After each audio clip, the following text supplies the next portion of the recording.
أعوذ بالله من شرور أنفسنا ومن سيئات أعمالنا من يهده الله فلا مضل له ومن يضلل فلن تجد له وليا مرشدا أشهد أن لا إله إلا الله وأشهد أن محمدا عبده ورسوله لا نبي ولا رسول بعده. Alhamdulillah, segala puji bagi Allah karena masih memberi kita keimanan dan kesehatan dan tentu saja kesempatan ya sehingga kita bisa tetap istiqomah menuntut ilmu bersama guru kita Ustadz Muhammad Aqil Haidar. Yang insya Allah kita akan membahas tentang praktek sholat mulai dari takbir hingga salam. Baik, mungkin melanjutkan materi yang telah kita bahas kemarin. Jadi kita sudah selesai bahas i'tidal saja. Iya, kemarin kita sudah, alhamdulillah sudah selesai bahas i'tidal dan juga sudah selesai bahas kunut ya. Kunut di dalam sholat subuh, witir dan juga nazilah. Ya sedikit-sedikit tapi semoga inilah memberikan keterangan ya. Oke. Baik, jadi kita alhamdulillah nih sudah membahas dari masalah niat, kemudian sampai masalah i'tidal dan di dalamnya juga ada kunut. Jadi sekarang kita akan membahas masalah sujud saja. Ya. Baik. Allah kita lanjut sujud.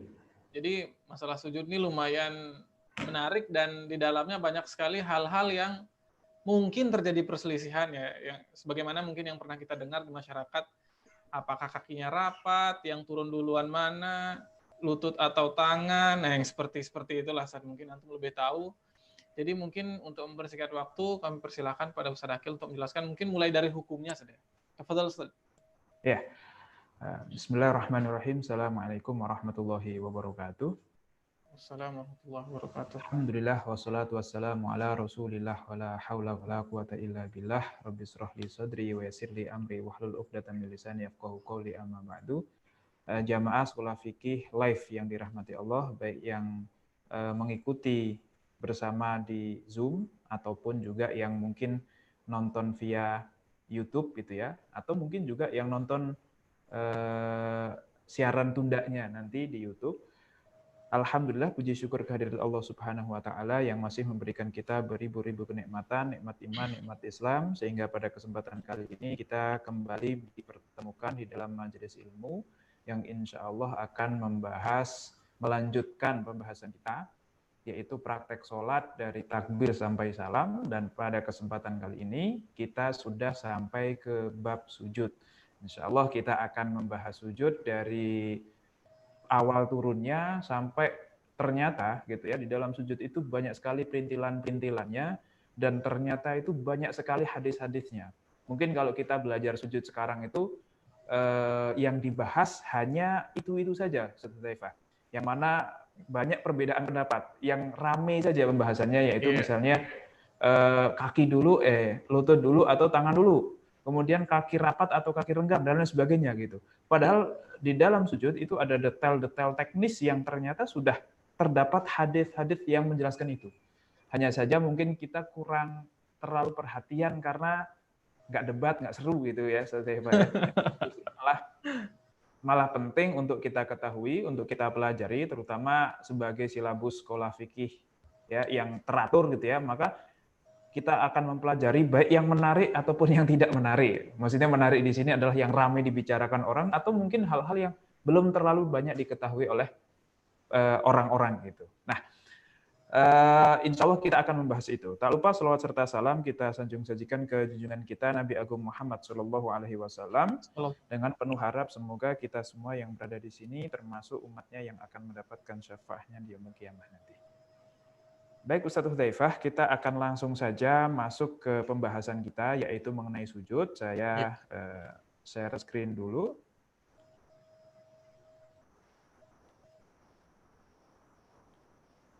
Ya, kita akan membahas di dalam sujud ini nanti akan banyak sekali aturan-aturan yang perlu kita ketahui ya. Nah, yang pertama mungkin sebelum kita membahas teknisnya seperti apa, kita akan membahas terlebih dahulu mengenai hukumnya. Nah, pertama, saya akan tampilkan dalilnya dulu, baru kita akan simpulkan bersama-sama, kita akan sampaikan juga apa hukum dari sujud ini. Yang pertama, surat Al-Hajj, yaitu ayat 77, Ya ayyuhalladzina amanu ruka'u wasjudu wa'budu rabbakum waf'alul khaira la'allakum tuflihun. Wahai orang-orang yang beriman, rukuklah dan sujudlah dan sembahlah Tuhanmu, waf'alul khaira dan berbuatlah baik la'allakum tuflihun, supaya kalian termasuk golongan orang-orang yang beruntung. Nah, di dalam ayat ini terdapat perintah bagi kita untuk melaksanakan rukuk dan sujud. Tentu konteksnya adalah di dalam sholat ini.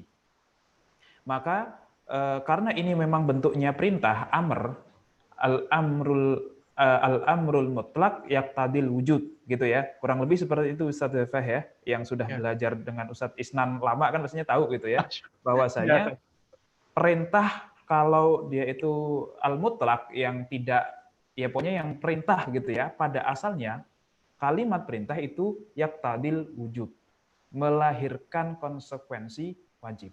Maka dari ayat ini ya sudah memberikan pemahaman kepada kita bahwasanya sujud di dalam sholat itu wajib karena diperintahkan oleh Allah di dalam Al-Quran. Kemudian dari hadis Nabi Muhammad SAW, ya, ini masih satu rangkaian dengan hadis musi'us sholah yang kemarin, yang kita gunakan pokoknya dalil setiap rukun sholat itu ada di hadis musi'us sholah gitu ya. Tsummasjud hatta tatma'inna sajidan. Kemudian sujudlah kamu sampai tumakninah dalam keadaan sujud. Ini hadis riwayat Bukhari Muslim. Dan satu lagi hadis dalil yang sangat kuat dibandingkan Al-Quran dan hadis tadi gitu ya, yang lebih kuat di pandangan para usuliyin, di pandangan para ulama ahli usul itu wa ajma'al fuqaha, yaitu ijma'nya para ulama. Wa ajma'al fuqaha ala fardiyati sujudi fis shalah. Semua ulama sepakat atas kefarduan sujud di dalam salat. Wa annahu ruknun min arkanis shalah bin nasil kitabi wa sunnati wal ijma'. Dan bahwasanya sujud itu merupakan rukun di dalam salat ya, dengan dalil kitab Al-Qur'an, sunnah dan juga ijma'. Jadi kalau sudah dalilnya ijma' itu sudah nggak perlu lagi kita mencari dalil-dalil yang lain. Nah, karena memang dalil ijma' itu dalil final. Kalau sudah ijma', nggak usah ijtihad lagi, ya udah hasilnya sudah pasti itu tidak bisa berubah lagi. Tidak perlu kita beristihad lagi karena hasilnya toh nanti akan seperti itu. Kalau ulama sudah sepakat maka sudah selesai. Maka ini sudah menjadi dalil yang sangat kuat bahwasanya yang namanya sujud merupakan rukun di dalam sholat. Sehingga kalau sampai kita kelupaan atau tertinggal, meninggalkan, maka sholatnya bisa jadi batal. Kalau meninggalkan sujud dengan sengaja itu pasti batal. Tetapi kalau kita meninggalkan sujud karena lupa, maka wajib untuk misalnya ya sudah lupa sujud atau sujudnya cuma sekali gitu. Allahu Akbar gitu kan, habis i'tidal kemudian sujud, kemudian dia berdoa di dalam sujudnya agak lama, tahu-tahu dia berdiri. Tahu-tahu dia berdiri, berarti kan masih kurang duduk di antara dua sujud dan kurang sujud. Apa yang harus dia lakukan? Maka dia wajib untuk kembali duduk di antara dua sujud, kemudian sujud lagi, baru naik ke atas. Kenapa? Karena dia rukun. Ya, kalau rukun terlupakan, maka harus dikejar.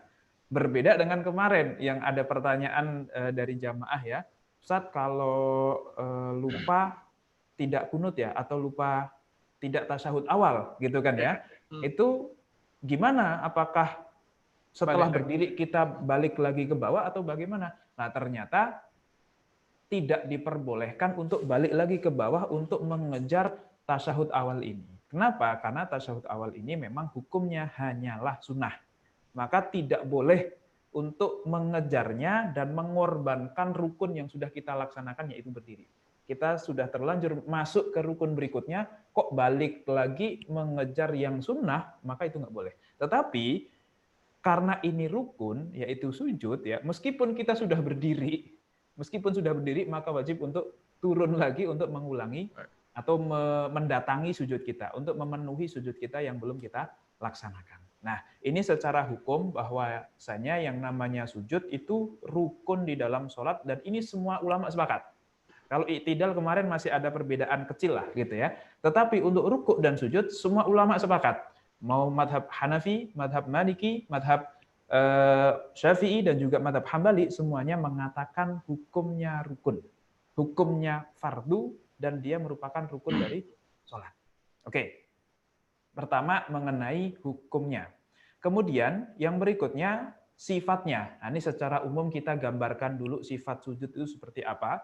Orang sudah disebut sujud itu kalau melakukan apa, gitu kan ya. Kita sebutkan dulu Rasulullah itu kalau sujud seperti apa, baru nanti kita akan jelaskan secara rinci, secara detail perintilan-perintilan dari sujud ini. Karena memang nanti akan banyak sekali yang perlu kita ketahui.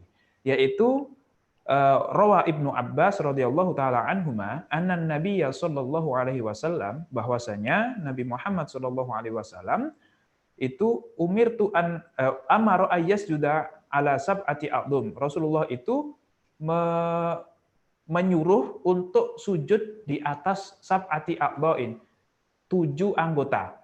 Yadaihi, yaitu kedua tangannya, wa rukbataihi, dan kedua dengkulnya atau lututnya, wa atrafi asabihi, dan juga ujung dari jari kakinya, wajab hatihi, dan juga keningnya.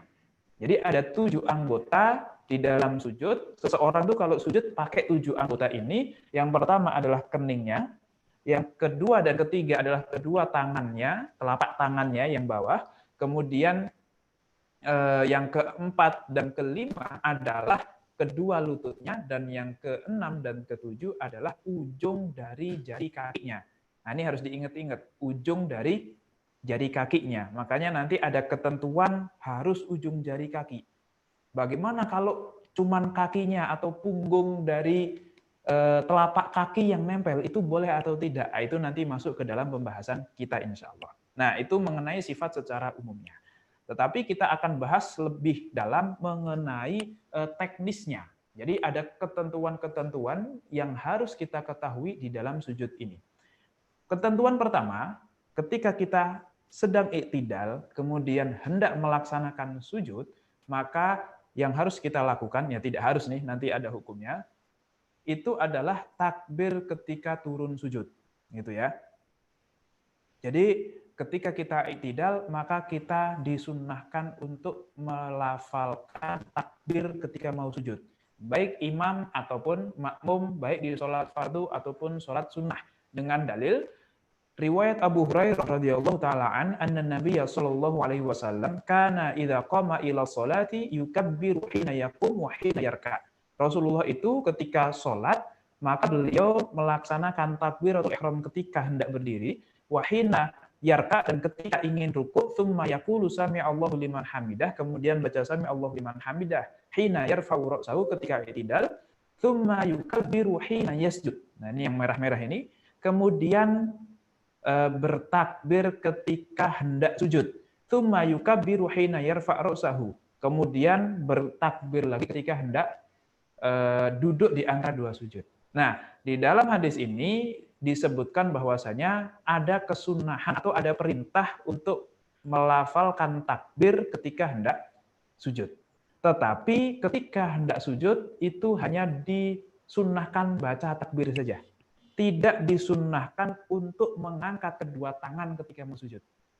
Nah, ini agak berbeda dengan kemarin mau ruku dan mau i'tidal ketika takbiratul ihram. Kalau ketika takbiratul ihram ada kesunahan mengangkat tangan, ya, entah setinggi telinga ataupun setinggi pundak. Ketika mau ruku, hendak ruku juga ada kesunahan mengangkat tangan. Ketika mau i'tidal, habis ruku juga ada kesunahan angkat tangan. Tetapi ketika hendak sujud, itu hanya disunahkan membaca takbirnya saja tanpa mengangkat tangan. Jadi langsung dari i'tidal, Allahu Akbar tanpa mengangkat tangan. Tangannya diam saja, langsung menuju tempat sujud. Oke. Paham ya sampai di sini ya, bahwasanya yang disunahkan hanya takbir tanpa mengangkat kedua tangannya. Dan kapan takbir dikerjakan, membaca takbir itu diucapkan, yaitu sunnahnya bertepatan dengan ketika turun. Ya, kemarin sudah kita bahas, ya kurang lebih prinsipnya sama. Ketika dari i'tidal kemudian mau turun, disitulah tempat kita melafalkan takbir Allahu Akbar sambil turun. Ya, jadi bukan turun dulu sampai bawah baru Allahu Akbar, tetapi ketika mau turun itulah sambil membaca takbir. Ketika sudah sampai kening kita di atas tempat sujud, maka disitulah kita berhenti atau selesai membaca takbir. Jadi benar-benar pas gerak kita baca takbir, pas sampai kita sudah selesai membaca takbir. Itu yang disunnahkan di dalam madhab Syafi'i. Dan ini takbir ketika turun sujud itu hukumnya sunnah.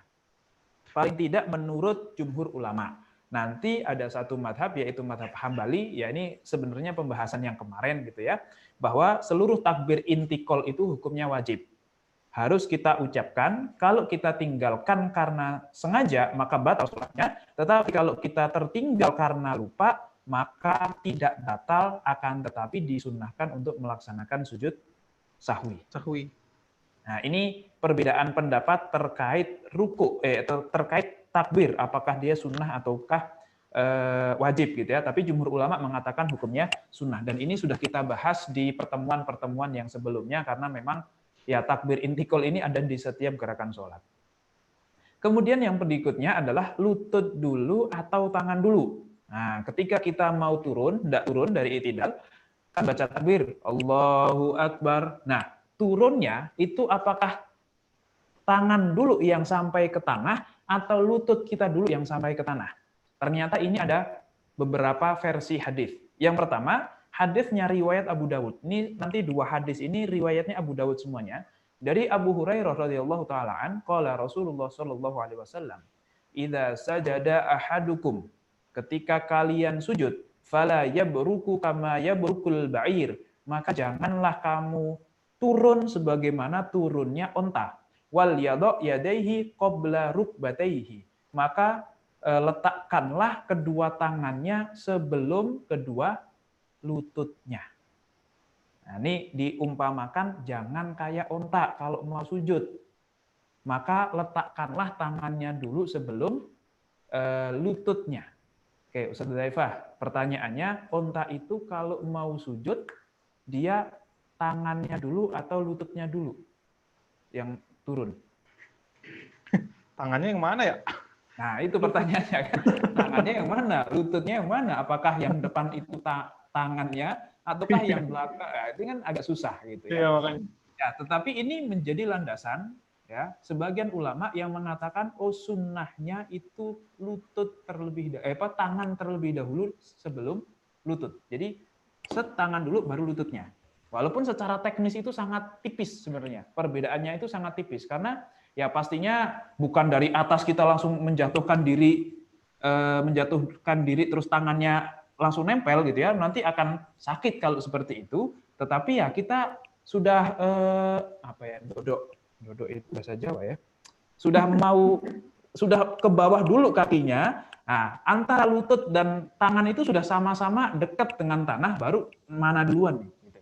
Kurang lebih ya. Jadi nggak langsung dari awal langsung bruk gitu ya, baru dengkulnya baru ditempelin, bukan, tetapi ya pelan-pelan ke bawah, baru nanti tangannya dulu atau lututnya dulu. Nah, ini yang pertama riwayat Abu Dawud.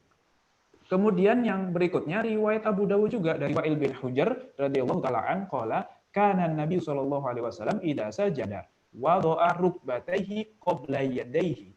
Rasulullah itu kalau sedang sujud meletakkan kedua lututnya sebelum kedua tangannya. Wa idza nahadha rafa'a yadayhi qabla rukbatayhi. Ketika hendak bangkit maka mengangkat kedua tangannya dulu sebelum lututnya. Nah, ini riwayat Abu Dawud pula.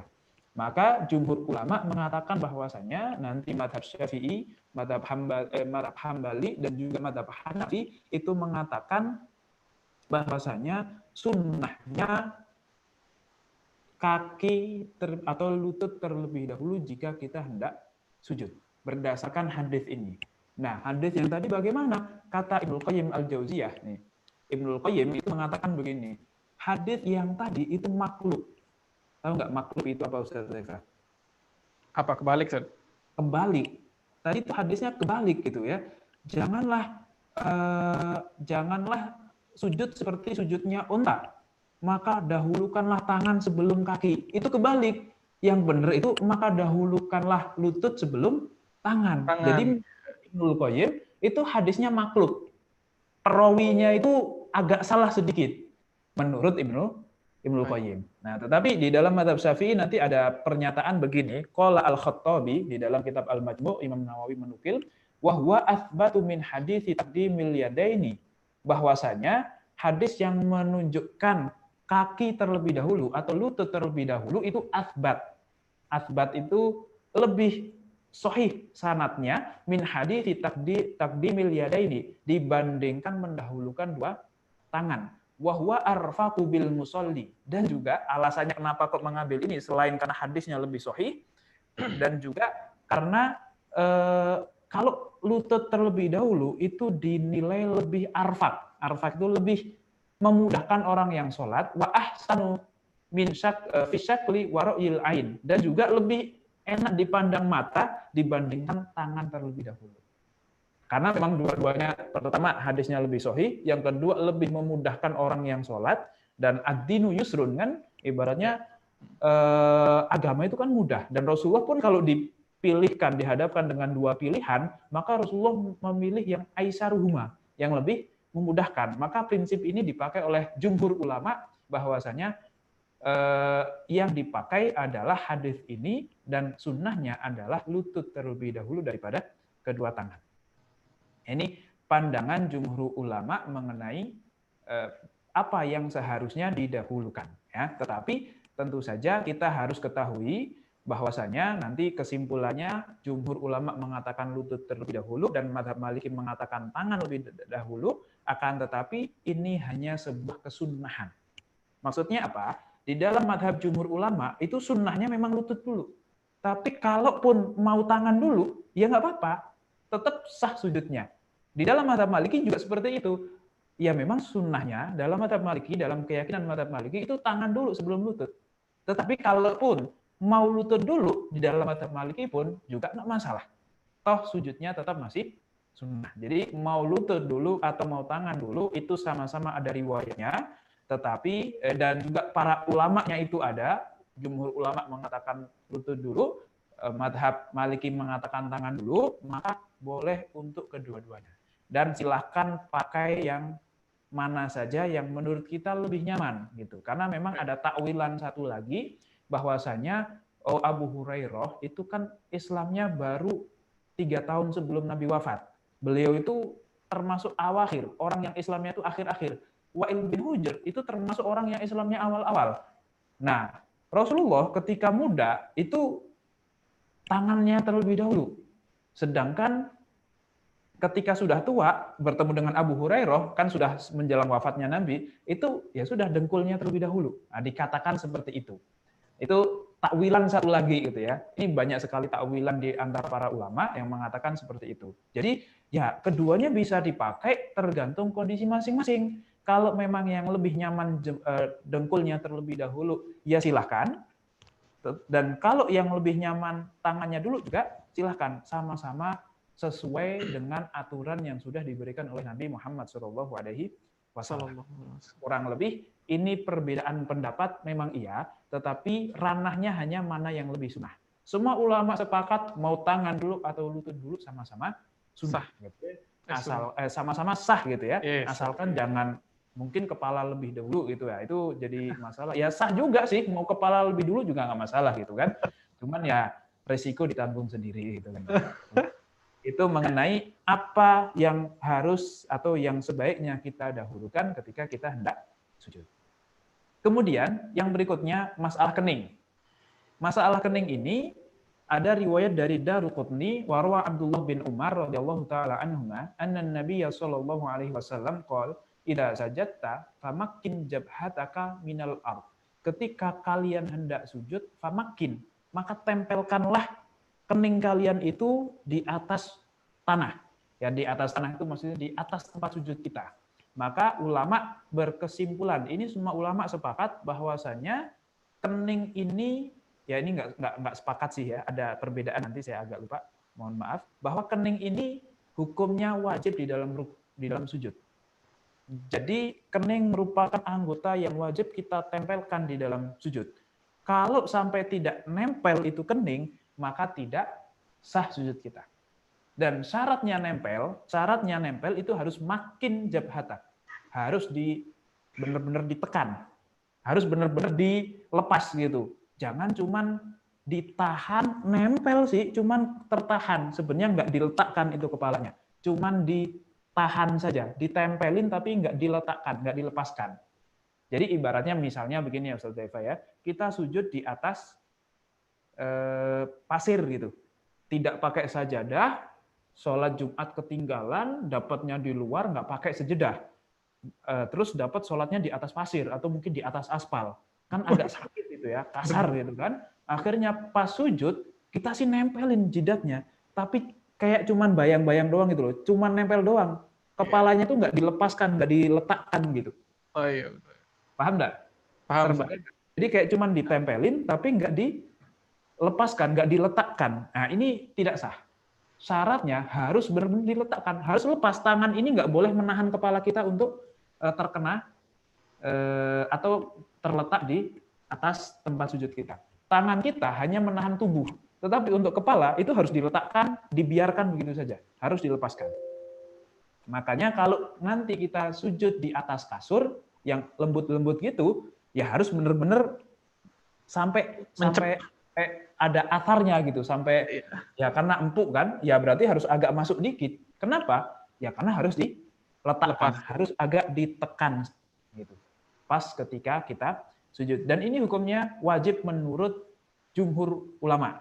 Walaupun kalau mazhab Hanafi itu mengatakan boleh keningnya, boleh hidungnya. Hidungnya doang juga boleh, atau keningnya doang juga boleh. Kalau bisa dua-duanya. Tapi kalaupun milih salah satu, bisa. Sedangkan menurut jumhur ulama, nggak bisa. Kening itu yang paling wajib, gitu ya. Kalau hidung doang, tapi keningnya enggak, itu sudah pasti nggak sah. Hanya saja apakah nanti selain kita sujud di atas kening, kita juga harus sujud di atas hidung. Nah, ini yang menjadi perbedaan pendapat selanjutnya. Oke. Kemudian yang berikutnya, bagaimana kalau kening kita itu tertutup ketika kita hendak sujud. Nah, tertutup di sini adalah tertutup dengan benda yang bergerak dengan gerakan kita. Contohnya peci. Peci kita itu kan kita pakai itu. Yang mana kalau kita gerak, peci kita ikut gerak. Maka ini pembahasannya. Ya, atau mungkin dengan sorban ya, kita taruh di di leher gitu kan ya, kita kalungkan itu sorban di leher, kemudian pas sujud itu menutupi kening kita, sehingga menutupi kening kita menjadi alas dari kening kita. Apakah hal itu kemudian sah sujud kita ataukah tidak? Maka ini menjadi perbedaan pendapat. Yang pertama, ada hadis riwayat Al-Baihaqi dan juga Muslim dari Khabbab qala ataina Rasulullah sallallahu alaihi wasallam fasyakauna ilaihi, kami itu dulu mendatangi Rasulullah dan kami ngadu ilahi hari Ramdha, yaitu panasnya pasir gitu ya. Falam yaskina, maka Rasulullah itu tidak memberikan rukhsah kepada kita. Kita sahabat zaman dulu itu pada datang kepada Nabi, wahai Nabi, kita kalau sujud itu suka kepanasan jidat kita itu. Gara-gara pasirnya tuh panas. Zaman dulu belum ada sajadah gitu ya. Zaman dulu juga masjid itu nggak ada pakai karpet. Masjid itu ya cuman dibangun tembok sampingnya, itu pun nggak pakai atap. Yang pakai atap itu hanya 2 soft yang depan dan 2 soft yang belakang saja. Yang tengah-tengah itu nggak pakai penutup atasnya. Jadi kalau pas zuhur ya panas sekali gitu ya. Makanya ini kejadiannya adalah ketika sholat zuhur. Nah, ketika panas seperti itu, sahabat pada ngeluh, wahai Rasulullah, kita itu kepanasan kalau sholat zuhur kok nggak pakai alas itu, apakah ada rukhsah? Maka Rasulullah tidak memberikan rukhsah. Nah, ini yang menjadi landasan sebagian ulama yang mengatakan bahwasanya kening tidak boleh tertutup oleh sesuatu yang bergerak dengan gerakan kita. Mau itu sorban, mau itu mukena. Nah, ini kalau ibu-ibu agak rawan nih. Biasanya kan mukenanya potongan gitu ya. Potongan itu maksudnya dibagi 2, mukena atas dan mukena bawah. Mukena atas dan mukena bawah. Nah, biasanya kalau sujud itu kan tangannya ada di antara muka kita. Nah, itu biasanya ada mukena itu dan sujud di atas mukenanya dia sendiri. Nah, bisa dibayangkan ya, sujudnya di atas mukenanya sendiri. Nah, ini menurut sebagian ulama tidak sah. Berdasarkan apa? Berdasarkan hadis ini. Dan juga berdasarkan hadis yang tadi, famakin jabhatak, maka letakkanlah jidat kalian itu di atas alal ardi, di atas tanah. Ini menunjukkan bahwa tidak boleh terhalang oleh suatu apapun yang mana penghalang tersebut bergerak ketika kita bergerak. Tetapi ada hadis lain riwayat Bukhari Muslim dari Anas radhiyallahu taala an qala kunna nusolli ma'a Rasulillah sallallahu alaihi wasallam. Dulu kami sholat bersama Rasulullah fi syiddatil har, di musim panas yang sangat panas gitu ya. Fa idza lam yastati ahaduna ayyumakin jabhatahu, kalau salah satu di antara kita itu sampai nggak mampu untuk meletakkan kening di atas pasir minal ardi, yubsitu thawbahu fayasjudu alaihi, maka dia absatu yubsitu itu artinya membentangkan bajunya dan sujud di atasnya. Nah, ini seolah-olah menjadi dalil bagi yang mengatakan, oh boleh, kenapa? Dulu ketika panas, itu Rasulullah membolehkan kok, atau kami melakukan itu dan Rasulullah nggak melarang. Kalau Rasulullah nggak melarang, berarti masuk ke dalam hadis takriri. Oh, berarti boleh. Baik. Berarti diperbolehkan untuk sujud di atas pakaian yang dia pakai. Nah, ditakwilkan maksudnya yubsitu thawbahu, gitu ya, membentangkan bajunya, itu baju yang dia pakai. Menurut madhab yang mengatakan boleh. Tetapi menurut madhab yang mengatakan tidak boleh, itu nanti bantahannya adalah, oh maksudnya bajunya itu baju yang dia tidak pakai. Jadi dia bawa baju yang lain dipakai buat sajadah. Bukan baju yang dia pakai, kemudian dia pakai untuk sebagai alas sujud ketika dia sujud. Lah gimana caranya? Dia masa dibuka gitu pas perutnya. Ini kan malah membuka aurat dan sebagainya gitu. Nah, ini diskusi ilmiahnya seperti itu. Walaupun hadis ini diterima oleh semua ulama. Ulama yang pertama menerimanya, ulama yang kedua juga menerimanya gitu. Tetapi memang ada perbedaan di dalam memahami teks hadis. Sehingga ada perbedaan pendapat, menurut jumhur ulama itu tetap sah berdasarkan hadis yang kedua, dan menurut mazhab Syafi'i itu tidak sah jika kita beralaskan kepada sesuatu yang bergerak ketika kita bergerak. Oke, maka kalau sujud atau sholat kok pakai sajadah, maka berarti kan kita sujud di atas sajadah tuh, bukan di atas tanah secara langsung. Sah atau tidak sah, Ustaz Hudzaifah? Gimana, Ustaz? Kita duduk di atas sajadah yang kita bawa. Iya. Berarti kan kening kita itu tertutupi oleh sajadah kita. Oh iya. Itu sah atau tidak sah? Sah, Ustaz. Kenapa kok sah? Soalnya itu bukan baju yang kita pakai. Karena itu bukan pakaian atau bukan sesuatu yang menempel di tubuh kita, yang bergerak ketika kita bergerak, yang ikut bergerak ketika kita juga bergerak. Oke, kalau selanjutnya begini, kita sujud di atas sorban. Sorbannya sorban yang kita pakai. Maka menurut jumhur ulama sah atau tidak sah? Menurut jumhur ulama sah. Sah. Tapi menurut mazhab Syafi'i tidak sah. Tidak sah. Kenapa? Karena Soalnya sorban itu ya, adalah barang yang bergerak ketika kita bergerak. Ya. Selanjutnya, kalau kita sujud di atas surban teman kita yang ada di samping. Jadi surbannya ngelewer gitu kan pas dia sujud. Nah, kita kebetulan sujud di atas surbannya dia. Sah atau tidak sah? Kalau kita sih sah, Ustaz. Sepertinya, Ustaz ya. Soalnya itu bukan punya kita, Ustaz. Nah, itu sah, benar. Kenapa? Karena ya itu meskipun dipakai, tapi kan dipakai orang, bukan dipakai sama kita. Gitu ya. Ya paling kalau dia mengangkat dari sujudnya sebelum kita, maka ya akan copot itu surban dan jadi sajadah, kan begitu ya. Nah, tetapi prinsipnya seperti itu. Tidak sah kalau tertutupi oleh pakaian yang atau oleh sesuatu yang bergerak dengan gerakan kita. Nah, salah satunya adalah rambut. Kalau tertutup rambut gimana? Kita nih pakai pecinya itu agak sembarangan dan rambutnya gondrong itu misalnya. Dan kalau ketika kita sujud itu tertutupi oleh rambut kita, sah atau tidak sah, Ustaz Hudzaifah? Nah, dalam mazhab Syafi'i ya, kita ngomonginnya Syafi'i saja. Baik. Berarti tertutup berarti tidak sah berarti. Tidak sah, ya. Iya. Kenapa? Ya karena tertutup oleh rambut. Rambut kan bagian dari kita, bukan bergerak juga. Nah, ini kalau laki-laki, kalau perempuan. Kalau perempuan pas sujud itu rambutnya ngelewer gitu dan menutupi keningnya, sah atau tidak sah? Enggak sah juga berarti Ustaz kalau di mazhab Syafi'i. Kenapa? Soalnya dia nutupin, Ustaz. Ya, sebelum dia nutupin, dia tidak sah karena terlihat auratnya. Ah. Jadi kalau perempuan itu mau tertutup rambut mau nutupin atau tidak itu tetap tidak sah karena itu aurat itu. Bahkan kalau cuma 2 atau 3 rambut yang keluar itu bisa menjadikan sholatnya tidak sah. Gitu. Baik. Ini kalau perempuan, tapi kalau laki-laki kan bukan aurat rambut ya, hanya saja masalahnya menutupi kening atau tidak. Nah, Oke. ini sebelum antum mulai ini pertanyaan tentang rambut dan perempuan pernah ditanyakan pada saya dan lolos itu saya nggak tahu jawabannya. Gimana kalau misalkan perempuan kan kadang pakai mukena yang kainnya itu nggak kayak sutra gitu loh, Sad. Jadi ada rambut yang keluar-keluar gitu loh, Sad. Oh, pernah antum lihat? Jadi dia keluar-keluar rambutnya sedikit-sedikit itu, Sad. Nah, itu gimana, Sad?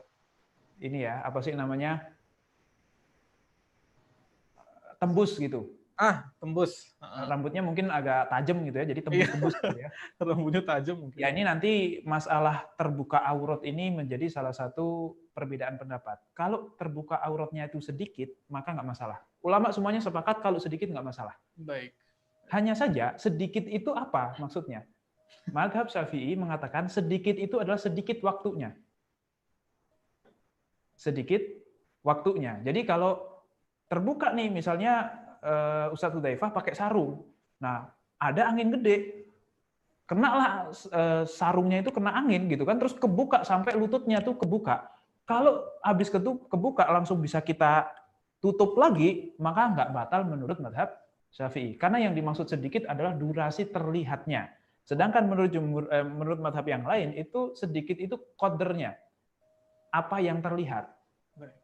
Nah, kalau yang terlihat kok sedikit, cuman sedikit ya apa ya seujung lah gitu ya, dan sebagainya, oh itu masih sedikit. Tapi kalau sudah lebih dari itu sudah banyak, berarti sudah membatalkan sholat kita, sudah disebut sebagai terbuka auratnya, meskipun durasinya lama. Jadi memang ada perbedaan pendapat terkait penafsiran sedikit. Tapi ulama sepakat kalau sedikit nggak masalah. Hanya saja sedikit itu apa yang dimaksud gitu ya. Tapi kalau dalam mazhab Syafi'i, asalkan sudah terlihat dari jarak pandang orang ngobrol biasa, ya kira-kira semeter lah ya, atau nggak semeter lah. Ngobrol berapa? Biasanya ya samping-sampingan. Orang ngobrol kok dia bisa melihat, oh rambut kamu keluar tuh, kelihatan tuh. Nah itu berarti sudah terlihat auratnya di dalam mazhab Syafi'i. Makanya kalau kain itu kan meskipun apa namanya dia itu tembus air, dia itu sebenarnya ada lubang-lubangnya, tapi kan ketika berhadapan dengan antum dan kita ngobrol kan antum tidak akan bisa melihat kulit saya. Nah, ini maka tidak disebut sebagai terbuka auratnya. Tetapi kalau antum ketika ngobrol dengan saya kok bisa melihat kulit saya melalui atau dibalik pakaian yang saya pakai, maka itu bisa dikatakan sebagai tidak menutupi aurat karena transparan. Gitu. Oke. Nah, ini kembali lagi kalau kening tertutup. Kemudian kalau tutupnya itu sebagian, itu sah atau tidak sah? Nah, ternyata cukup sebagian dari kening saja untuk bisa dikatakan sah sujudnya. Tidak dikatakan oleh Imam Nawawi wal aula ayyasjuda 'alaiha kulliha. Yang lebih utama memang kalau bisa sujud di atas seluruh kening. Jadi kita nempelin semua kening kita itu di atas sajadah kita. Fa iniktasara ala ma yaqau alaihil ism minha ajza'ahu.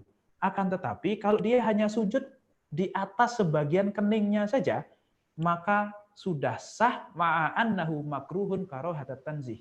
Maka sudah sah meskipun hukumnya makruh. Jadi kalau misalkan laki-laki rambutnya agak ngelewer ke depan gitu ya, agak ngelewer ke depan, tetapi masih bisa sujud di sela-selanya, masih ada kening yang nempel di atas sajadah kita, maksudnya nggak tebel-tebel amat gitu ya, cuman sebagian saja yang nempel gitu ya. Meskipun sebagian jidat kita itu nempel di rambut, tapi sebagiannya lagi kok masih ada yang nempel di atas sajadah langsung, maka masih sah. Jadi cukup sebagian saja. Tidak harus kalau ada satu rambut saja yang berarti sudah nggak sah. Enggak.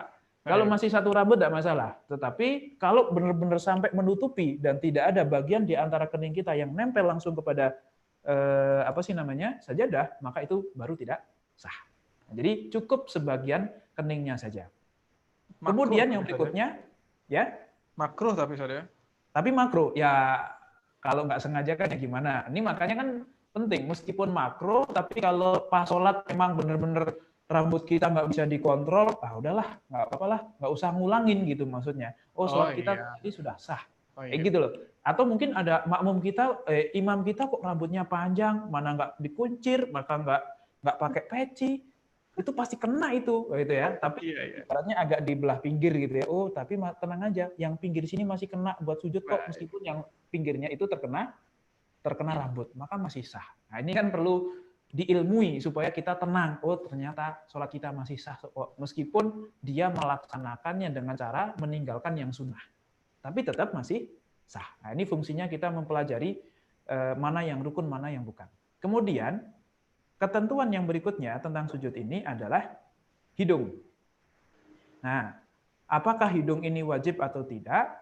Dari Ibnu Abbas radhiyallahu taala an qala umirtu an asjuda ala sab'ati a'dhum. Nabi Muhammad itu bersabda, aku diperintahkan untuk sujud di atas 7 anggota, al-jabhatu, yaitu kening, wa asyara biyadihi ila anfihi.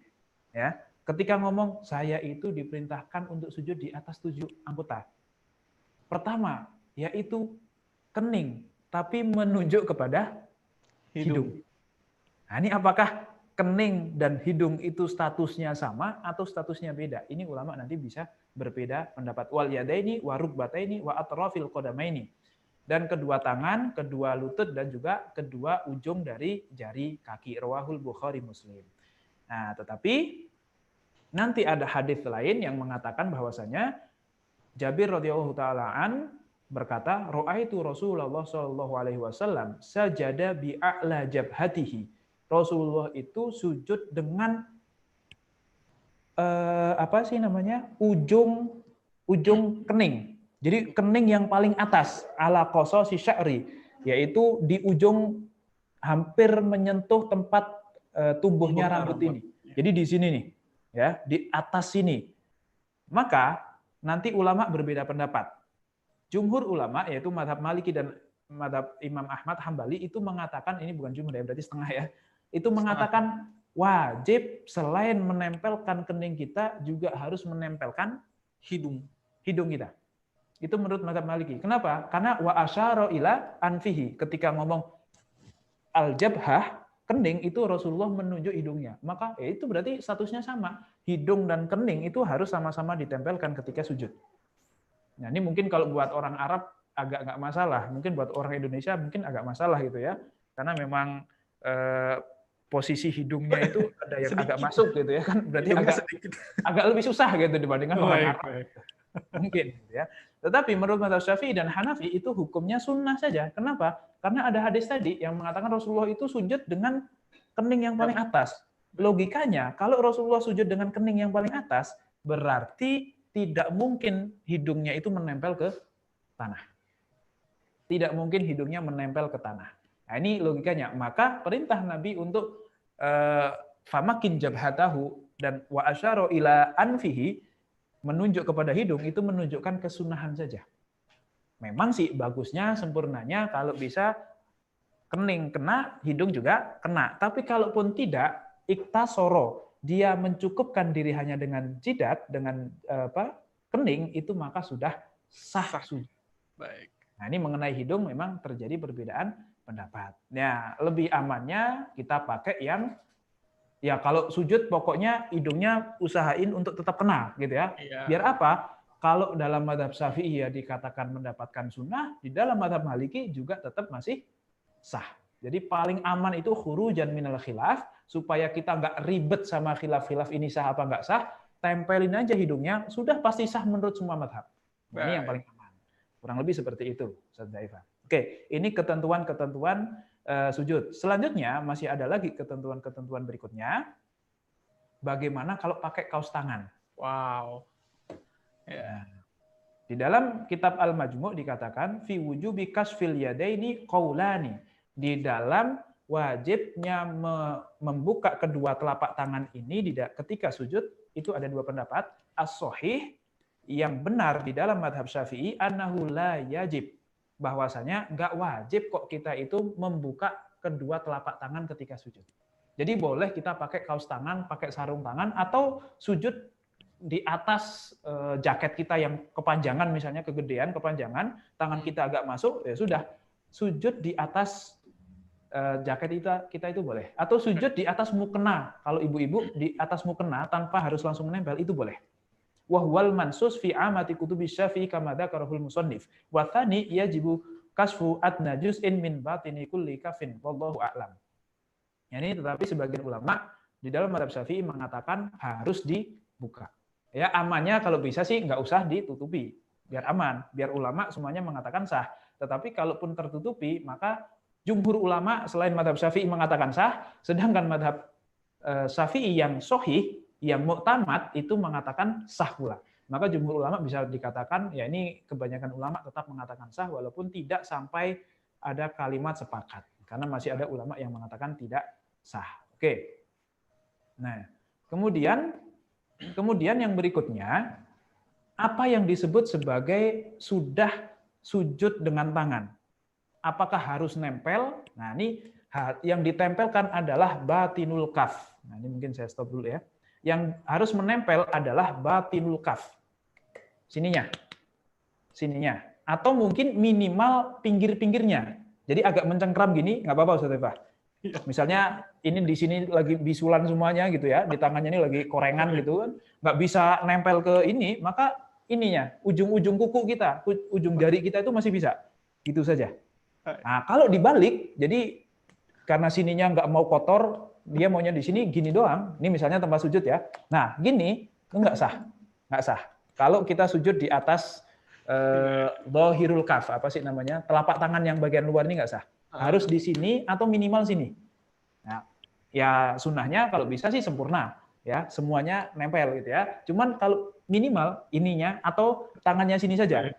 Nah, mungkin di sininya itu baru dikasih pacar gitu ya, kalau ibu-ibu ya dikasih pacar, dikasih warna dan sebagainya, belum kering udah mau sholat, udah yang kena sininya aja, pas bagian ininya aja, gini gitu jadi situnya, nah, itu masih sah, ya itu masih batas boleh. Ya. Ini ulama sampai segitu detailnya di dalam menjelaskan masalah sujud. Iya, ya, benar banget. Masya Allah. Oke. Kemudian yang berikutnya, ketentuan berikutnya, tidak pakai kaos kaki. Kalau bisa tidak pakai kaos kaki. Imam Syafi'i mengatakan, lakin yustahabbu kasful qadamaini. Ya. Disunnahkan untuk membuka kedua kaki. Kalau bisa tidak ditutupin itu kedua kaki. Tapi hukumnya cuma yustahab, hukumnya cuma sunnah saja. Kalaupun pakai kaos kaki, nggak masalah ketika sholat. Kenapa? Karena Rasulullah itu bahkan nggak cuma pakai kaos kaki, pakai sepatu. Rasulullah itu sujud pakai sepatu. Khuf kan, namanya khuf. Ya, khuf. Dan kalau harus dibuka, nah ini lucu.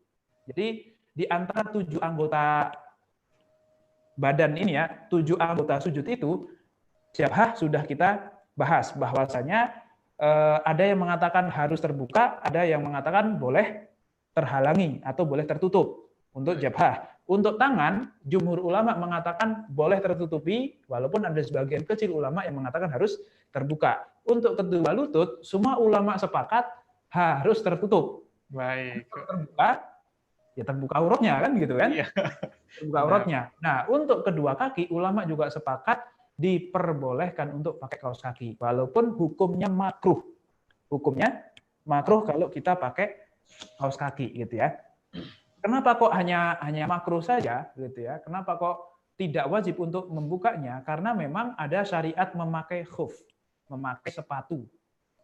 Nah, ketika memakai sepatu, kita kan boleh wudhu hanya dengan mengusap khufnya saja tanpa harus membuka sepatunya. Nah, kalau pas wudhu nggak dibuka sepatunya, tapi pas sholat kok dibuka sepatunya, ya batal wudhunya, harus wudhu lagi. Nah, ini kan nggak mungkin ya. Nggak mungkin bisa menjalankan syariat memakai sepatu ketika sholat dan wudhu dengan mashil khuf kalau sepatunya itu kok harus dibuka sholat. Paham nggak di sini istidlalnya itu paham nggak? Paham. Nah, jadi tidak pakai kaos kaki itu hukumnya sunnah di dalam mazhab Asy-Syafi'i. Imam Syafi'i mengatakan sunnahnya seperti itu. Kemudian yang berikutnya merenggangkan lengan. Nah, An Maimunah bintil Harits radhiyallahu anha qalat kana Rasulullah sallallahu alaihi wasallam idza sajada jafa hatta yara man khalfahu wadha ibtaihi. Rasulullah itu ketika sujud jafa, tangannya itu dilebarkan. Jadi lebar, bukan nyempit gini. Ketiaknya itu dibuka. Sampai-sampai orang yang di belakangnya itu bisa melihat putihnya lengan Rasulullah. Ibtaihi, bahkan ketiaknya Rasulullah, putihnya atau bersihnya ketiak Rasulullah. Karena apa? Dibuka. Nah, ini makanya kemarin ya sudah kita jelaskan juga, kalau mau jadi imam atau mau sholat ke masjid yang berjamaah itu pakai parfum lah, pakai deodoran lah minimal, supaya ini kan ada kesunahan dibuka-buka nih. Ini kan rawan kemana-mana baunya. Nah kalau harum kan lumayan, tapi kalau bau kan kasihan yang lain. Alih-alih pengen dapat sunnah apa sih namanya? Merenggangkan tangan, tapi malah menyakiti yang lain. Ini kan malah nggak worth it gitu loh. Pahala sunnahnya dibanding sama menyakitinya itu kok kayaknya lebih banyak makruhnya gitu. Jadi mendingan ditutup aja kalau memang merasa dirinya bau gitu ya. Dan juga ngangkangnya tangan atau dibukanya itu jangan sampai mengganggu yang lainnya. Ya sekedarnya saja. Bukan terus gini sampai jamaah yang lain nggak kebagian tempat sujud sampai mindik-mindik gini yang sampingnya. Ini juga tidak tepat. Karena ada sebagian orang yang memaksakan seperti itu. Pas jamaah tidak berperi ke jamaahan, jadi sama samping-sampingnya itu digusur karena mentang-mentang badannya gede, gagah gitu ya, yang lain kecil-kecil, lah itu digeser. Spesiali makmum ini saja. Ya? Spesiali makmum ini yang harus sadar tentang yang lebar. Harus sadar makmum. Karena dia berhubungan dengan samping-sampingnya, gitu ya. Dan ini hukumnya hanya sunnah saja, tidak diwajibkan untuk melakukan hal itu. Kemudian yang berikutnya adalah mengangkat perut. Nah ini ada hadisnya juga ternyata. Hadis tersendiri tentang mengangkat perut. Dari Nabi Muhammad SAW, annahu kana idza sajada lau marrat bahamatun lanafadat. Rasulullah itu ketika sujud, kalau saja ada hewan yang mau blobos mau lewat di bawah tubuhnya beliau ketika sujud, itu pasti lewat. Karena ada rongganya. Nah, jadi tidak sujud itu perutnya ditempelin ke paha, jadi nggak melentruk gitu ya, tetapi diangkat perutnya. Baik. Nah, ini bisa dibayangkan lah ya. Harusnya sih, tapi ini kameranya tidak memungkinkan untuk dipraktekkan, jadi ya sudahlah gitu ya. Insya Allah bisa dipahami. Bisa terbayangkan. Perutnya diangkat, jangan sampai nempel paha. Nah, gitu ya. Oke, dan ini hukumnya juga sunnah. Tetapi untuk wanita itu disunnahkan malah merapatkan. Kalau laki-laki kan tangannya direnggangkan, kemudian perutnya diangkat. Tapi kalau perempuan, tangannya ditutup, perutnya juga diturunkan. Nah, qala Syafi'i wal ashab yusannu ayyujafi mirfaqaihi an jambihi wa yarfa'u batnahu an fakhidaihi. Bagi laki-laki disunnahkan untuk merenggangkan tangan, lengan, dan juga mengangkat perut dari pahanya. Wa tadummul mar'atu ba'daha ila ba'din. Tetapi untuk perempuan itu sunnahnya malah dirapatkan semuanya li'annahu astar, karena yaitu lebih menutupi aurat si perempuan. Oke, kemudian yang berikutnya merenggangkan kaki. Nah, ini kan bagian depan ya. Ini sekarang kita lanjut ke bagian kaki, merenggangkan kaki. Anna Aba Humaid wasofa solata Rasulillahi sallallahu alaihi wasallam. Ada seorang sahabat namanya Abu Humaid mensifati atau mendeskripsikan tata cara sholatnya Nabi. Faqala idza sajada farraja baina rijlaihi. Rasulullah itu ketika sujud kakinya itu direnggangkan. Ini kan tangan di tanah, kemudian lutut di tanah, kemudian di belakang itu kan kaki di tanah juga, ya, berdiri gini, berdiri seperti ini. Oke, berdiri seperti ini kakinya. Nah, itu jangan ditempelin, antar telapak kaki itu jangan ditempelin, tetapi agak direnggangin. Berapa? Nah, kata para ulama, qadra shibrin, ya sekitar 1 jengkal lah. 1 jengkal. Sebagaimana kalau kita berdiri itu kan juga ya kurang lebih jangan terlalu ngangkang, tapi juga jangan terlalu rapat. Ya, cari posisi enak. Kurang lebih sama. Ketika berdiri dan ketika sujud itu jarak antar kaki yang kanan dengan kaki yang kiri itu dikasih jarak qadra shibrin, sekitar 1 jengkalan lah. Nah, ini hukumnya disunahkan seperti itu. Ini menurut jumhur ulama. Walaupun nanti ada sebagian ulama kecil yang mengatakan sunnahnya malah ditempelin. Antar kaki itu sunnahnya ditempelin. Jadi antara kaki kanan dan kaki kiri itu nempel ketika sujud. Itu menurut sebagian ulama. Karena memang ada hadisnya juga, Aisyah itu melihat Rasulullah, ya Aisyah itu lagi tidur, kemudian tadi itu tidurnya bareng Rasulullah, pas kebangun, ini Rasulullah kemana? Kok nggak ada gitu ya? Nah, pas dilihat ternyata Rasulullah sedang sholat. Dan ketika sedang sholat itu kakinya cenderung nempel. Nah, walaupun itu hanya menurut sebagian kecil ulama. Sedangkan menurut jumhur ulama, sunnahnya malah dikasih jarak antar kaki. Oke, dan ini hukumnya hanya sunnah saja. Oke, jadi yang biru-biru itu hukumnya sunnah, tapi kalau yang merah-merah itu mencakup sah dan tidak sah nanti. Baik. Kemudian yang berikutnya, meletakkan ujung jari kaki. Kan tadi sujud itu ada 7, jidat, kedua tangan, kedua lutut, dan kedua kaki. Apa yang dimaksud kedua kaki? Yaitu ujung jarinya. Jadi yang diletakkan itu ujung jarinya. Waliktibar fil qadamaini butunil asabi falau wada'a ghairu dzalika lam yujzihu. Dan yang dimaksud dengan dua kaki yaitu ujung jarinya atau apa sih namanya? Bawah telapak kaki. Bawah telapak kaki dari jari-jari, ya, bawah telapak dari jari-jari kaki. Nah, bawah telapak dari jari-jari kaki. Yang ditempelin ke tanah itu telapak kaki dari jari-jari kita, bukan ya. kakinya. Oke, maka hukumnya wajib. Masya Allah. Maka harus berdiri begini kakinya. Ini ibaratnya kaki ya. Ibaratnya kaki ini ya, itu harus berdiri begini. Atau kalau bisa malah nempel kaki jari depannya, terus kakinya berdiri gini. Jangan begini. Atau mungkin kakinya malah diangkat. Kan ada orang yang suka iseng, kalau anak kecil kan kita suka lihat tuh ya, kakinya diangkat-angkat. Itu nggak sah yang seperti itu. Harus ditempelin. Harus ditempelin. Nah, yang ditempelin apanya? Yang ditempelin adalah bawahnya, telapak dari jari-jari kaki kita. Ya. Makanya sujudnya berdiri ini kakinya. Baik. Oke. Kemudian yang berikutnya lagi, dan ini wajib ya, kalau sampai yang nempel itu kok depan jari-jari kita, ya, yang ditempelin itu bagian kukunya kita, itu nggak sah. Harus bagian, ya minimal ujung depannya itulah.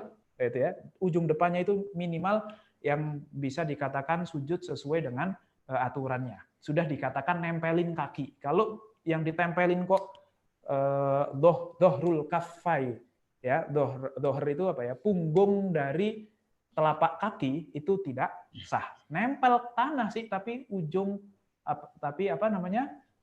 dari telapak kaki itu nggak sah. Harus yang bawah. Oke. Berikutnya lagi. Masih. Baik. Masih ada. Ya. Jari menghadap ke kiblat. Jari kaki dan jari tangan itu menghadap ke kiblat. Dari Abu Humaid juga, anna Nabi sallallahu alaihi wasallam istaqbala bi atrafi asabi'i rijlihi al-qiblah. Ya, Rasulullah itu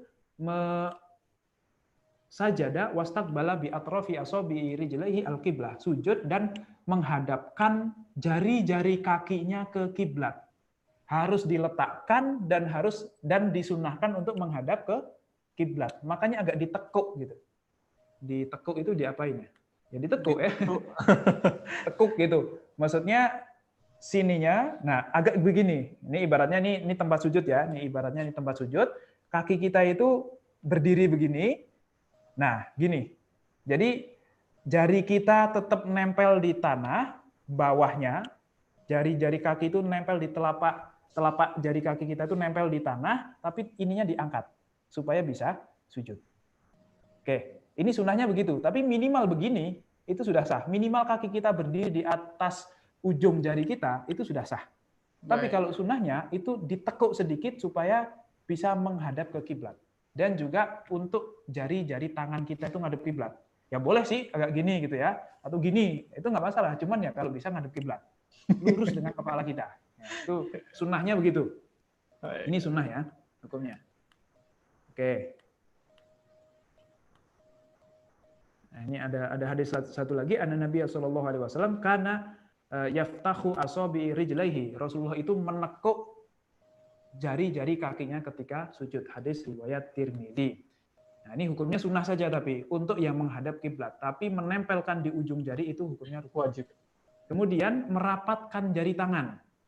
Nah, kalau tadi kan tangannya diangkat. Nah, kemudian selain diangkat juga merapatkan jari tangan. Dari Wa'il bin Hujr qala kana Nabi sallallahu alaihi wasallam idza raka'a farraja asabi'ahu wa idza sajada dhamma asabi'ahu. Rasulullah itu kalau sedang rukuk ibaratnya apa? Menyebarkan atau merenggangkan jari-jarinya. Ketika memegang lutut pas rukuk itu tangannya dilebarkan, wa idza sajada dhamma asabi'ahu. Tapi ketika sujud itu dirapatkan. Nah, mungkin praktek sekalian, kalau pas rukuk tangannya begini, direnggangkan seperti ini ya untuk apa sih namanya? Untuk mencengkram lutut, memegang lutut, tetapi ketika kita mau sujud itu tangannya dirapatkan, bukan diginikan. Jadi kita megangin di tanah, kita megangin sajadah itu bukan tangannya begini tapi begini. Sunnahnya seperti itu. Tapi ini hukumnya cuma sunnah gitu ya. Jadi harus kita ketahui kalau sunnah itu ya berarti harus Ustaz, berarti enggak sah selama ini. Enggak, kalau namanya sunnah itu tidak ada kaitannya sah apa enggak sah. Sunnahnya begitu. Dan ternyata ada hadisnya semuanya gitu ya. Kemudian yang berikutnya tangan sejajar dengan pundak. Karena idza sajada dhamma asabi'ahu wa ja'ala yadayhi hadwa mankibaihi. Sujudnya itu di tangannya itu sejajar dengan pundak. Ya, disejajarkan dengan pundak. Oke. Dan ini hukumnya juga sunnah. Yang berikutnya mengangkat siku. Nah, ini kan yang nempel kedua tangan ya, kedua telapak tangan. Gimana dengan sikunya? Itu diangkat. Dari Nabi Muhammad SAW qala i'tadilu fi sujud. Kalian luruslah ketika sujud. Wala yubsid ahadukum dira'aihi. Tapi jangan ditempelkan diroknya. Lengannya ini imbisatol kalbi. Kayak anjing gitu. Rawahul Bukhari Muslim. Jadi gampangnya begini. Kalau sujud itu yang nempel cuma tangannya saja. Ini telapaknya kelihatan enggak nih? Nah, yang ditempelkan itu cuman tangannya saja, telapak tangannya saja, sedangkan dari tangan ini sampai siku itu diangkat. Jangan nempel semuanya. Okay. Nah, kalau nempel semuanya itu dikatakan kayak anjing. Kayak anjing itu kan kalau duduk begitu, tangan di depan itu kan seperti itu kan. Nah, jangan seperti itu. Walaupun hukumnya juga boleh-boleh saja, sah-sah saja. Toh ini juga hukumnya cuma sunnah saja. Mengangkat siku itu hukumnya cuma sunnah saja. Kemudian tumak ninah. Nah, kalau tumak ninah ini kita tahu semuanya wajib hukumnya. Apa? Ya berdiam sejenak. Jangan langsung nempel, langsung ngangkat gitu ya kayak ayam matok gitu kan ya. Itu enggak sah. Minimal ini menurut jumhur ulama, menurut mazhab Hanafi enggak wajib, yaitu sudah kita jelaskan di perkara ruku. Kemudian baca tasbih, yang mana baca tasbih itu hukumnya juga cuma sunnah, dan yang berikutnya adalah membaca doa. Jadi kalau membaca tasbih yang subhana rabbiyal a'la itu hukumnya sunnah saja, tidak wajib gitu ya. Sedangkan untuk membaca doa, ada kesunahan lain yaitu membaca doa. Karena ada sebuah hadis, aqrabu ma yakunul 'abdu min rabbih wa huwa sajid fa'aktsiru du'a. Posisi paling dekat antara hamba dan Tuhannya yaitu ketika dia sujud, maka perbanyaklah membaca doa. Atau dari Ibnu Abbas radhiyallahu taala an qala ala inni nuhitu an aqra'al qur'ana raki'an aw sajidan. Aku itu dilarang sama Allah untuk baca Quran ketika ruku atau sujud. Fa ammar ruku fa'addimu fihi rabb. Kalau sedang ruku maka agungkanlah Tuhan kalian. Wa amma sujud fajtahidu fid du'a fakuminun ayustajaba lakum. Ya. Kalau lagi sujud maka sungguh-sungguhlah di dalam berdoa. Karena hakikun ayustajaba lakum. Hakikun itu apa? Maka karena pasti gitu ya. Hampir dipastikan akan dijawab oleh Allah Subhanahu wa taala ketika kita itu kok berdoa ketika kita sujud. Dengan catatan ya, kalau dia imam jangan terlalu lama sujudnya gara-gara pengen doa. Kenapa? Kasihan makmumnya. Dan bagi makmum, kalau imamnya nggak lama, juga jangan lama-lama. Karena harus mengikuti imam. Itu adabnya. Jadi kan kadang ada orang yang karena lagi banyak masalah mungkin ya, banyak utangnya di mana-mana, jatuh tempo gitu kan, tagihan di mana-mana, akhirnya sholat jamaah, imamnya sudah tahiyat akhir, dia masih sujud akhir aja, lama sekali karena doanya panjang. Nah ini juga bukan etika yang tepat. Ya walaupun tetap nggak masalah juga gitu, cuman etikanya nggak seperti itu, gitu ya. Atau mungkin tiba-tiba imam sujudnya lama, gitu kan? Ya itu juga boleh-boleh saja, cuman kasihan makmumnya, itu etikanya kurang tepat. Ini adab, ini tidak terkait sah dan tidak sah, tetapi adabnya jangan seperti itu. Nah, membaca doa ketika sujud itu juga hukumnya sunnah dengan catatan harus berbahasa Arab kalau terucap. Tapi kalau dalam hati ya monggo silahkan mau pakai bahasa kita sendiri. Kemudian yang terakhir adalah tanakus. Ini tanakus ini penting juga. Apa itu tanakus? Tanakus adalah bagian kepala lebih rendah dari bagian, mohon maaf, bokong. Bagian kepala lebih rendah daripada bagian bokong. Nah, di dalam kitab Al-Majmu' at-tanakkusu fi sujudi syartun li sihhati sujud. Bahwasanya tanakus di dalam sujud itu syarat sahnya sujud. Orang sujud itu kepala harus lebih rendah daripada bokongnya. Kalau kepala kok tidak lebih rendah daripada bokongnya, maka tidak sah. Atau minimal sejajar lah. Kalau sejajar masih sah. Tetapi kalau sampai kepalanya lebih tinggi daripada bokongnya, maka tidak sah. Nah, contohnya kalau kita telat jamaah, Jumatan, dapat softnya di tangga. Nah, kan kadang seperti itu ya, sujud di atas tangga. Kakinya di tangga yang bawah, kepalanya di tangga yang atas. Itu kalau sujudnya kok kepalanya lebih tinggi daripada bokongnya, nggak sah. Gitu. Nah, ini atau mungkin sujud di punggung orang gitu kan, kadang softnya terlalu rapat kalau mungkin di Masjidil Haram atau apa gitu ya, softnya terlalu rapat, sujud di atas punggung orang itu nggak. Kalau kepalanya lebih tinggi daripada bokong kita, maka tidak sah sujudnya gitu. Karena Rasulullah SAW itu disifati bahwa i'tamada ala rukbatihi wa rafa'a ajizatihi. Rasulullah itu pas sujud bertumpu kepada kedua lututnya, wa rafa'a ajizatihi, dan juga mengangkat, mohon maaf, kedua bagian belakangnya tersebut. Nah, ini maka menunjukkan bahwasanya rukuk sujud itu kepalanya harus lebih rendah dari bokongnya. Nah, itu batas minimal atau minimal sejajar gitu ya. Minimal banget sejajar. Oke, dan ini wajib.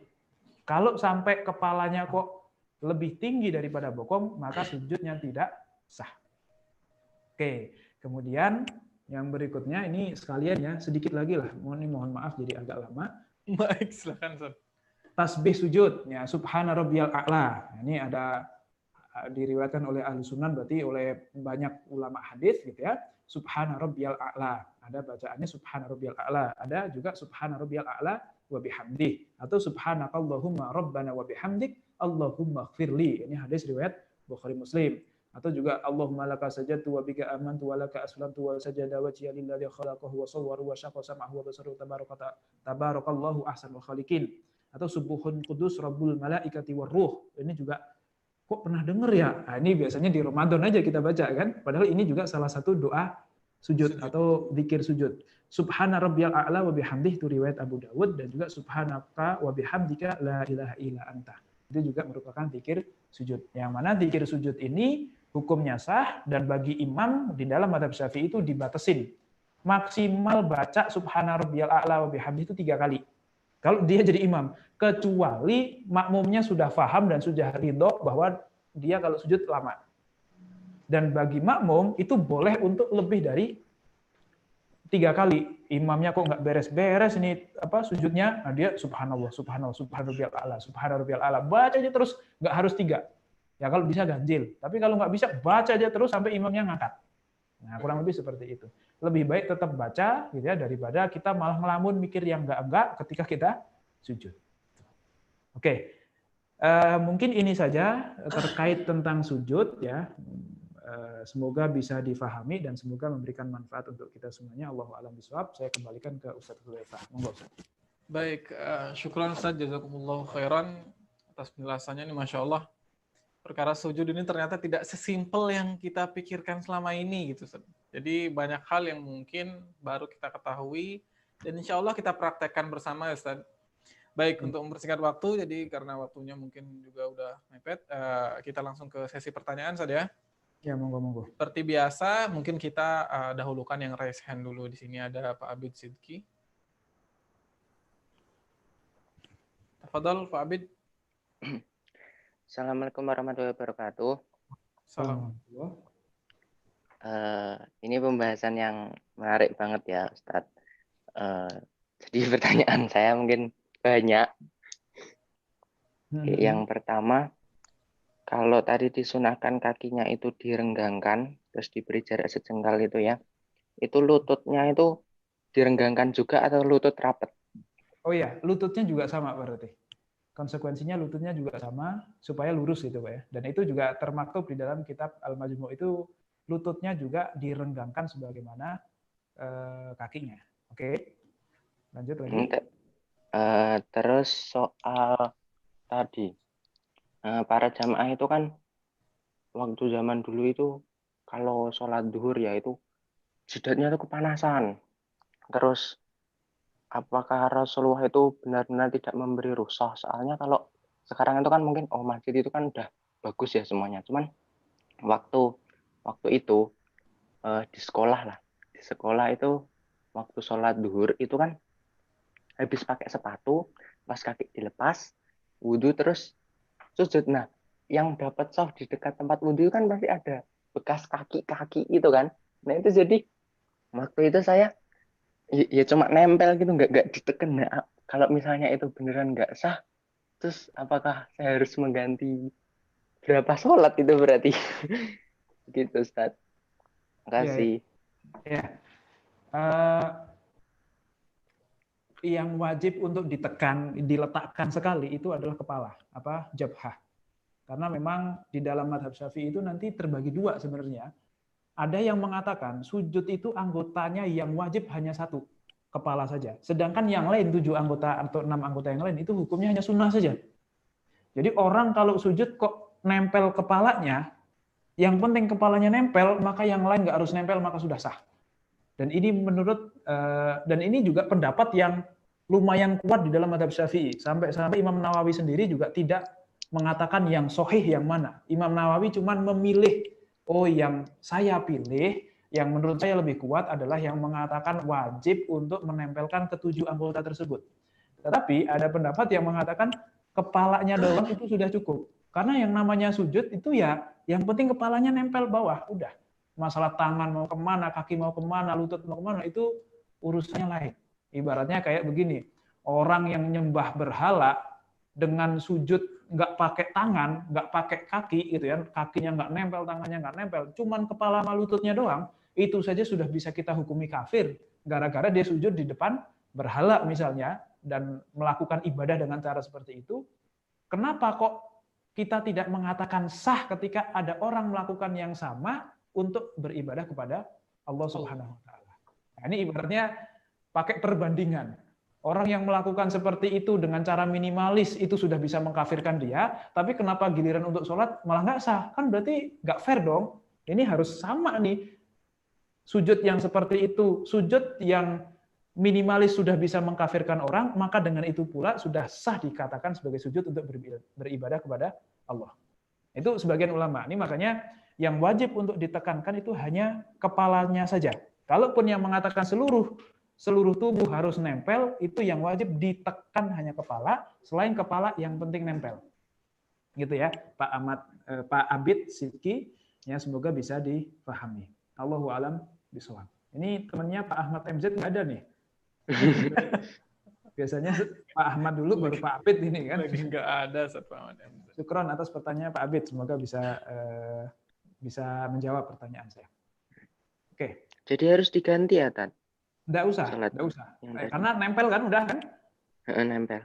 Nah, sudah nempel nggak masalah. Kalau kepala harus nempel beneran, harus ditekan. Tapi kalau selain kepala nggak usah, yang penting nempel. Oh iya. Cukup. Terima kasih, Ustaz. Ya, sama-sama.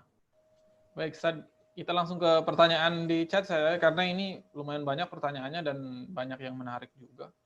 Yang pertama dari Anas tadi. Assalamualaikum, waalaikumsalam, warahmatullahi. Ketika imam melakukan sujud sahwi, apakah makmum juga ikut melakukan sujud sahwi atau tidak? Kemudian yang kedua, dalam Al-Quran, surat Al-Fat, ayat 29, disebutkan asaris sujud. Apakah yang dimaksud itu tanda bekas hitam jidat atau tanda lain yang dimaksud? Fadhol. Ya, yang pertama, kalau imam sujud sahwi, ya makmum juga ikut sujud sahwi juga. Atau mungkin nanti kita bahas lagi lebih lengkapnya di masalah sujud sahwi. Insya Allah kita besok berarti bahas sujud sahwi, sujud tilawah, sujud syukur kali ya. Baik. Biar semua sujud kita bahas gitu ya. Baik, baik. Kemudian yang kedua, athari sujud itu apa? Athari sujud itu ya memang ada yang menafsirkan bahwa jidat hitam gitu ya. Tetapi yang dimaksud athari sujud itu adalah mukanya terang di waktu di muka bumi ini, atau yang kedua adalah memang mukanya itu bercahaya ketika besok di akhirat. Jadi kelihatan orang yang sujud sama yang enggak itu dari mukanya bercahaya atau enggak di akhirat nanti. Min athari sujud. Bukan kemudian jidatnya hitam gitu. Nah, ini penampilan para jumhur ulama itu mengatakan seperti itu. Walaupun ada yang berpendapat bahwasanya ya yang namanya athari sujud itu ya ini apa sih namanya bekas-bekas hitam itu gitu ya. Padahal belum tentu orang yang jidatnya hitam itu karena sujud juga gitu. Karena mungkin dia ya kerjaannya memang memaksa dia harus menempelkan kepalanya di itu dan jadi hitam gitu ya, atau mungkin orang yang sholatnya baru tobat, baru sekali dua kali sholat tetapi sajadahnya jelek, atau dia terlambat mulu kalau sholat, jadi sholatnya di aspal gitu ya, karena tadi pas Jumatan nggak dapat tempat, tempatnya di luar gitu kan. Nah ini kan juga tidak bisa menjadi sebuah patokan, karena athari sujud itu nanti menjadi patokan orang yang sering sholat sama yang enggak. Lah kalau cuma gara-gara itemnya doang, ya kasihan yang nggak punya item-item kan gitu. Nah, ini maka bukan itu Pak. Allahu a'lam bishawab. Oke. Baik. Kemudian pertanyaan selanjutnya, Ustaz. Ini kayaknya dari cewek, Ustaz. Dari Khairia Pratiwi. Ya, emang cewek sih. Bagaimana jika seorang muslimah baru sadar rambutnya terlihat setelah selesai sholat? Mungkin bukan muslimah aja, Ustaz. Seorang muslim mungkin juga, Ustaz. Jadi ada aurat yang baru sadar, ternyata robek gitu, Ustaz. Baru sadar setelah selesai sholat, itu selesainya gimana, Ustaz? Ngulang atau gimana? Mungkin dikasih tahu, tadi celengannya kelihatan gitu ya, kalau laki-laki itu masalahnya kan. Waduh. Kalau memang salah, maka wajib untuk diulang. Ya, pertanyaannya, kalau terlihat auratnya sah apa enggak sah sholatnya? Enggak sah. Nah, karena tidak sah, maka wajib diulang. Nah, tapi kan tadi nggak tahu. Ya, makanya nggak dosa, tapi tetap harus diulang. Kalau sengaja memperlihatkan aurat ketika sholat, tetap sholat aja, nah itu dosa itu. Karena sholat, mempermainkan sholat kan jatuhnya. Tetapi karena tidak sengaja, ya nggak dosa, tapi tetap harus diulang. Jadi kayak misalnya, udah sholat, ternyata lupa, belum wudhu saya. Ternyata batal. Apa yang harus dilakukan? Ya ulangi itu sholat. Atau pas selesai sholat, baru tahu. Misalnya ya, sholat numpang di tempat orang, ngelihat sajadahnya ngadep ke sini gitu kan, ngadep ke sini. Oh dia ngadep sebagaimana ngadepnya sajadah. Pas dia assalamualaikum ditegur sama yang punya. Kiblatnya itu bukan arah sajadah ini, tapi ke sana. Lah ini kok sadahnya melintangkannya ke sana. Itu karena kemarin kita buat sholat 2 orang, sadahnya cuma 1. Jadi dilentangkan kayak gitu kan. Biasanya kan gitu ya. Kalau kita sholat berdua sajadahnya cuma 1, itu kan bentangkan begitu kan? Paham. Kalau salah begitu gimana? Ya harus diulang. Karena sholat tidak menghadap kiblat itu nggak sah, sholat tidak pakai wudhu itu tidak sah, sholat terlihat auratnya juga tidak sah. Baik. Gitu. Allahu a'lam bishawab. Hanya saja perlu dipastikan, apakah terbukanya aurat ini sejak tadi atau baru setelah selesai sholat? Nah itu yang perlu dipastikan. Oke. Jadi as simple as that saja. Jadi sesimpel itu, kalau misalkan ada suatu hal yang membuat sholat kita nggak sah, ya diulang. Gitu saja. Ya, kecuali satu, yaitu ketika kita itu kecuali kita itu salah dengan arah kiblat. Kalau salah arah kiblat itu harus diulang jika kita sadarnya masih dalam waktu sholat. Sholat zuhur nih jam 12 kita sholat, arah kiblatnya salah, kita sadar-sadar ketika jam 2 siang, maka harus diulang. Tapi kalau kita sadar-sadar di hari berikutnya dikasih tahu, kita datang lagi ke tempat itu, orang kok sholatnya pada ngadep ke sana, perasaan saya kemarin ke sana, gitu ya. Sholat zuhur kita yang kemarin sah apa enggak? Itu sudah dianggap sah. Baik. Kenapa? Karena yang namanya kiblat itu ijtihadi. Gitu. Oke. Baik. Ini saya 2 pertanyaan lagi mungkin biar bisa dilengkapi nih, Ustaz. Dari Denny Yulian. Ustaz, jika tidak menggunakan peci atau tutup kepala, apakah diperbolehkan menyibak rambut ketika sebelum sujud? Atau bolehkah mengikat rambut yang panjang ketika sholat tidak pakai peci? Ya. Menyibak tuh mungkin ginilah sebelum sujud, Ustaz. Ya, jadi setiap mau sujud gini dulu gitu ya. pertama itu menghilangkan kekhusyuan. Gitu ya. Yang kedua, jika memang cuma menyibakkan doang terus sudah, maka itu dianggap masih satu gerakan atau gerakan yang sedikit. Maka belum membatalkan sholat tetapi makruh. Baik. Kenapa? Karena ya jadi nggak khusyuk, jadi melakukan gerakan di luar sholat meskipun belum membatalkan. Dan yang kedua, ataukah boleh mengikat rambut yang panjang ketika sholat? Nggak boleh. Kalau mau mengikat rambut ya sebelum sholat aja. Kalau ketika sholat ya jangan gitu ya. Kenapa? Batal mengikat rambut kan susah gitu. Nah, ini sebelumnya saja diikat sebelum sholat nggak masalah. Gitu. Tidak masalah sama sekali. Kalau untuk laki-laki, Ustaz, gimana, Ustaz? Ya justru untuk laki-laki kan, kalau perempuan kan nggak mungkin kemana-mana rambutnya. Oh, soalnya saya pernah dengar kayaknya makruh deh, Ustaz, mengikat rambut untuk. Ya.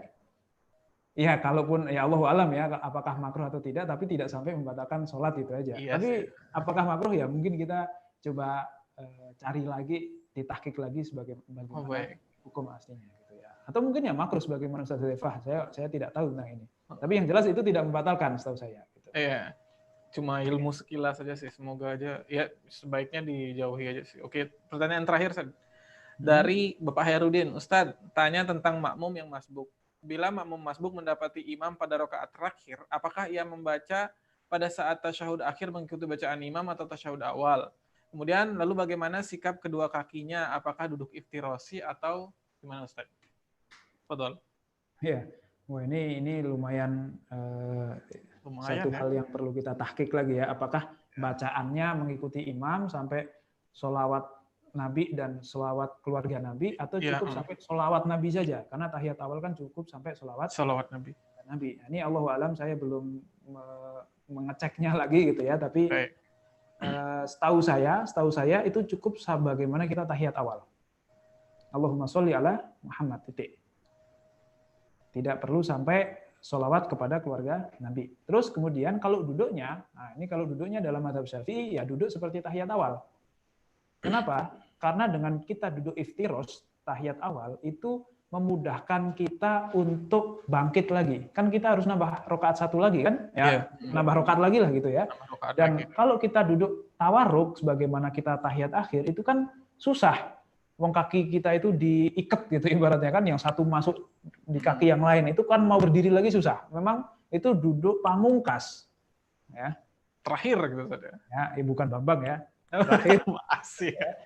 Nah, ini maka duduknya iftiros karena nanti akan dia naik lagi.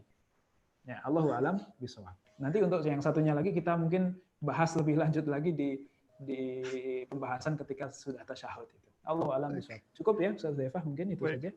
Cukup.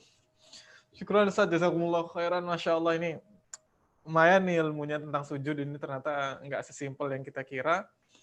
Baik, mungkin sebelum kita tutup, saya ingin menyampaikan beberapa pengumuman terkait dengan kajian, Ustaz. Ya, monggo. Baik, di sini saya share screen aja langsung. Sebentar. Nih. Jadi insya Allah besok kita akan melanjutkan kajian bersama Ustadz Isnan dan Ustadz Sarwat bersama Ustadz-Ustadz yang lain nih. Jadi besok insya Allah ada 6 kajian, diawali dengan Ustadz Sarwat, kemudian Ustadz Hanif, Ustadz Firman, Ustadz Muhammad Ajib, Ustadz Isnan Ansori, kemudian Ustadz Ahmad Zarkashi. Nah, untuk melanjutkan kajian dari Ustadz Muhammad Akil, insya Allah 2 hari lagi setelah hari Kamis. Oke. Jadi di jam yang sama, insya Allah 19.30 sampai 20.30, sebenarnya ini formalitas saja sampai selesai maksudnya. Dan insya Allah kita bakal membahas masalah sujud saja.